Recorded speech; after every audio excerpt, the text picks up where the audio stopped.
Hello বন্ধুরা, দেখতে পাচ্ছ একটা আউল রোজ বানিয়েছি। চলো কীভাবে বানিয়েছি সব স্টেপ বাই স্টেপ তোমাদের সাথে শেয়ার করি। প্রথমে চলে গেলাম সমস্ত মেটেরিয়াল কিনে আনতে। এটা বড় একটি লাইলিন কিনে এনেছি। এরপরে আমি কাগজের উপর ফর্মা বানিয়ে তোমার যতটা লেন্থ হবে উইন্সের ততটা লেন্থ অনুযায়ী আমি কাপড় কেটে নিয়েছি। তারপরে উইন্সের যে ছোটো ছোটো পাখনা তৈরি করতে হবে তার জন্য এই ফর্মাটা আমি প্রথমে সেভ করে রেডি করেছি। তারপরে এইভাবে বসিয়ে বসিয়ে কাপড়ের উপর পুরো দাগ কেটে কেটে পুরো আমি ছোটো ছোটো টুকরো কেটে নিয়েছি। এই দেখো পুরো টুকরোগুলো কমপ্লিট করে কেটে নিয়েছি।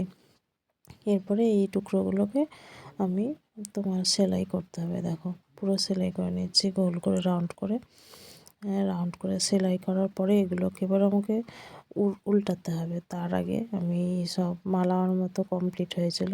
এগুলো কিন্তু মালার মতো ফুল বানিয়ে দিলে কিন্তু ভীষণ সুন্দর লাগতো। যাই হোক কিছুক্ষণ আমি এগুলো নিয়ে বেশ খেললাম আর তোমাদেরকেও দেখালাম। চলো দেখো, এরপরে আমি সবগুলোকে এইভাবে উল্টিয়ে নিয়েছি। উল্টিয়ে নিয়ে এবারে লাইন বাই লাইন আমি সাজিয়ে আমি পুরো সমস্ত উইংসটা তৈরি করব। দেখো পুরোপুরি ফুলের পাপড়ির মতো সুন্দর গোল গোল করে তৈরি করেছি, যাতে তোমার ছোটো ছোটো পাখনার মতো দেখতে হয়। আমি যতটা করছি, যা যা করছি সবই তোমাদের সাথে শেয়ার করছি। দেখো এইভাবে লাইন বাই লাইন সাজিয়ে সেলাই করে নিচ্ছি। পুরো কমপ্লিট হয়ে গেল আমার। এবার সেলাই কমপ্লিট হওয়ার পরে আমি এই যে সুতোগুলো বেরিয়ে যাচ্ছে সেখানে আমি তোমার রিবন বসিয়ে দিচ্ছি, তাহলে সুতোগুলো বেরোবে না।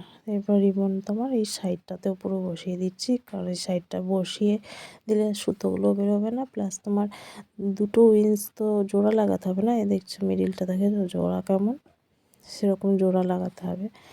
তারপরে তো এটা কমপ্লিট হবে, ওই জন্য এই পুরো রিবনটা পুরো বসিয়ে দিয়েছি। তারপর পুরো কমপ্লিট লুকটা একবার দেখো, অসম্ভব ওয়াও হয়েছে একদম। খুব ভালো লেগেছে, আমার খুব পছন্দ হয়েছে।